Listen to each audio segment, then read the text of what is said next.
done deal for Tottenham Hotspur with Pedro Porro on his way to the United Kingdom to sign his contract. Leeds United closing on completing their deal for Weston Mckennie. And big news for Arsenal in their pursuit of Caicedo. Fabrizio gives us a big update regarding their second bid that many feel is imminent. We're also going to be taking a look at Chelsea, also in the race for Moises Caicedo, but a 100 million pound bid plus a player for Enzo Fernandez has been reported by one of the most credible journalists out there. Hit the like and the share button.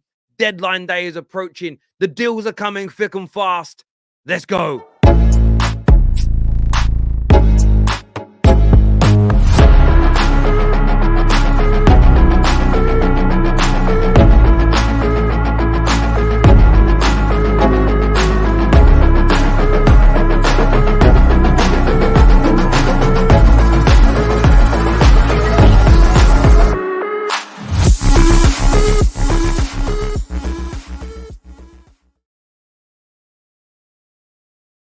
It was reported yesterday that Pedro Porro to Tottenham could potentially be off. But as I stated on the terrace, the fact that no formal official agreement had been announced wasn't something to worry about. And Fabrizio has updated Tottenham fans today and stated that Tottenham want to get all contracts signed today. That's today, Sunday, the 29th, for Pedro Porro, after a verbal agreement was reached with Sporting on Saturday night. It's done for fee close to 45 million euros. He'll be flying to London with his agent today. Contract with Spurs until 2028. We obviously saw him say goodbye last night to the Sporting Lisbon faithful there, clutching the badge and saying a thank you and a good night. And that deal's going to happen. And as we said yesterday, top signing indeed. I watched him a few times in the Champions League this year, and the improvement I think he'll be on Emerson Royale is night and day. And Spurs, in the system that Antonio Conte deploys, they need a good quality right back. They really need a good quality right back, and I think he could very much be that for them. Do me a big favor before we go any further, though, and smash the like and share button. Leave your comments below, but make sure you follow my TikTok account. Scan that QR code on the screen or click on the link in the description below and come and give me a follow. Now, staying in North London, Fabrizio has said today that despite reports to the contrary, I am not aware of a second bid from Arsenal for Moises Caicedo submitted on Saturday. Let's see on Sunday what happens. The last day was the one I mentioned, 60 million bid rejected. He also says, it's slightly different wording for caught offside. Let's see what happens with Moises Caicedo today. As things stand, no second bid from Arsenal or Chelsea, but it's a crazy situation and open until deadline day. And I think some Arsenal fans may be a little bit disappointed with this, but I wouldn't be. Fabrizio Romano will typically speak of bids when they are official, when they are officially submitted, FIFA, UEFA, and FA recognized bid, as opposed to verbal bids that will be via intermediaries, because Arsenal, like all clubs, will be using intermediaries a lot of the time, and then will make direct contact when they want to do official work with Brighton. Brighton have publicly stated that the player is for sale for no price. Their journalists are saying that Mr. Bloom will not budge. There is no price that can be offered. But we do know the likes of Miguel Delaney have said that Arsenal and Chelsea need to go to 90 million to sign him. It remains to be seen as to whether or not Arsenal will do that. But I don't think concerning yourselves over these, is it a second bid? Is it an official second bid or not? Arsenal are working on this deal. They haven't pulled out as of now, the 29th of January. They haven't walked away from this deal. And maybe they will. Maybe they'll come back in with another official offer, 70, maybe it'll be 75 million. Maybe there'll be a player offered in there as well. I'm just throwing these out as suggestions. And maybe in the end, Brighton do stand resolute and say, no matter what happens, Caicedo is staying here.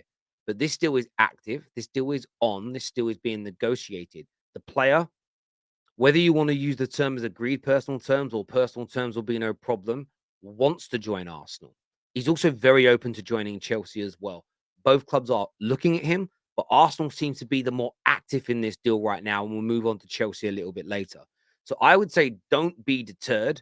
All the news surrounding Arsenal feels like there's at least been a second verbal bid, and it's likely that at least one more bid and at least one more attempt to sign Caicedo will happen.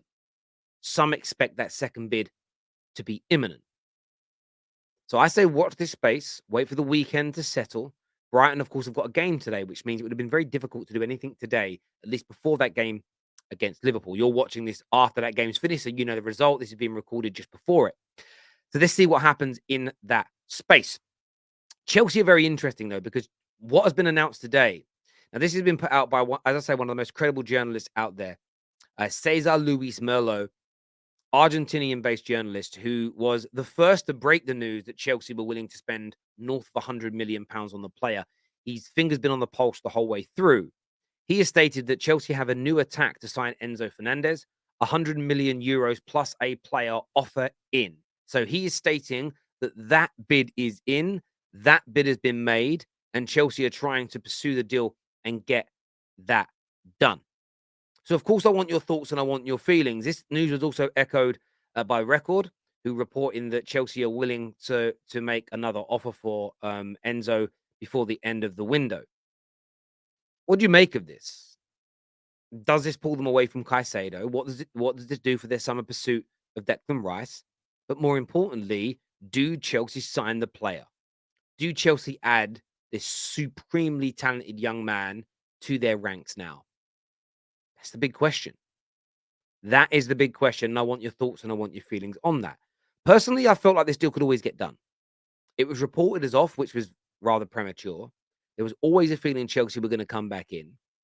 You've got Benfica now scrambling to try and get the player signing a new deal to increase the buyout clause. This is all about Benfica. I don't think Benfica care about him staying for the rest of the season. They're not winning the Champions League with or without him. So it doesn't really matter to them. They just want to maximize the amount of money they can make. And ideally for them, they're saying, right, we'll give you a big pay rise now and then sell you for even more money in the summer. But I don't think Enzo should do it. I think Enzo should stay on what he's on and keep the cost of him leaving as high as possible. Enzo's stock isn't going to drop down between now and the end of the season. His stock is high. He's going to have a good second half wherever he plays. His value is going to remain high, but he doesn't want to put an extra 20, 30 million pounds on his price tag that could keep him further away from a dream move to, of course, the biggest and the best league in the world, which is the Premier League. I've got a feeling that Benfica could cave. I've got a feeling that in the cold, hard light of day, when that money's put in front of you, and there's a few hours left of this window, they may accept. Just got a little feeling it could happen, but let's see. Interestingly, surrounding Chelsea as well was something from Fabrizio. Fabrizio Romano said that Chelsea are exploring many options in midfield. They are speaking to many clubs, many agents to understand the conditions of many deals. And then I think in the next few days, they will attack their favorite option. Now, that's been interpreted in so many different ways. If you actually read the thread on Simon Phillips's tweet, people are saying, is he talking about Declan Rice? Is he talking about Enzo? Is he talking about Caicedo? Is he talking about an individual player? And he could be. It could be, well, let's go for a big money bid for Rice now. West Ham are in turmoil. They've got problems. Managerial sacking on the horizon. Who's coming in? Nobody knows. Teams playing poorly. Maybe we can get Declan Rice out now. Or if you read it again, how it reads to me is they're looking at Enzo, they're looking at Caicedo, they may be looking at Declan Rice and other options out there. Onana is another, and go, right, our favorite option for the here and now is X, as opposed to their long-standing favorite, which we know has been Declan Rice. He's been linked with a move back to Chelsea what seems like forever, if I'm being absolutely honest with you. I often see him spoken in my timeline. I see more Chelsea fans speak about him than I do West Ham fans. I mean, he's been linked that long, and of course, there's the Chelsea, his entire family are Chelsea fans, and there's such a connection there. But I don't see Declan Rice moving to Chelsea in this January window. That is a summer deal where Arsenal and Chelsea are going to go tooth and nail for the player, and maybe a few other suitors are going to go in there as well. But I do believe Declan Rice, as of now, will stay in London. The world could change, but that's where I think he'll end up. I think Chelsea are going to put their eggs into this Enzo basket and go hard for him between now and the end of the window, but saving themselves an option, maybe an Onana or somebody like this who they can bring in at the 11th hour. So just kind of see how that one plays out. Another midfielder, actually, that Chelsea's name loosely got linked to by fans online, and Arsenal have been connected to as well, without any real um, substantial evidence to suggest they would try and buy him, is Weston Mckennie, who is in England today, together with his agent, to sign contracts as a new Leeds United player. Leeds will pay out 1.2 million loan fee and then a 33 million plus add-ons buy option clause. So it's up to 40 million pound for the potential package for this deal. This feels very much a done deal. This feels very much like it's going to happen. I do get the sense that Weston McKennie and his team have slightly delayed things and spoken to other clubs, maybe trying to attempt to hijack. I do believe Weston McKennie would want bigger and better than Leeds United, but it's still a very, very good move for him. That deal feels like it's pretty much over the line and will complete. However, I say just keep a little eye out until it's formally announced and he's signed the paperwork. There could be a bigger club in England that says we haven't actually gone and landed our main target, or a midfielder's picked up an injury in the last day or so. And I think that maybe that's what Weston McKennie's kind of hoping and waiting on, a slightly bigger club, a club in Europe, a club that means he can raise his profile further. However, that's highly unlikely. And I think Leeds United is where he's going to end up. That's the most likely option. But this window's taught us one thing: never say never. But big deals there confirmed and done for Tottenham. Weston McKennie on his way to Leeds United is a very good signing for them. Arsenal still in for Moises Caicedo, looking like they may put this second bid in, an improved offer to get the deal done. And it is reported that Chelsea have made a 100 million euros offer plus a player for the brilliant Enzo Fernandez. I want your thoughts and I want your feelings below. Make sure you scan that QR code and come follow me on TikTok. Until next time, take care, goodbye, God bless, and we'll see you all again very, very soon.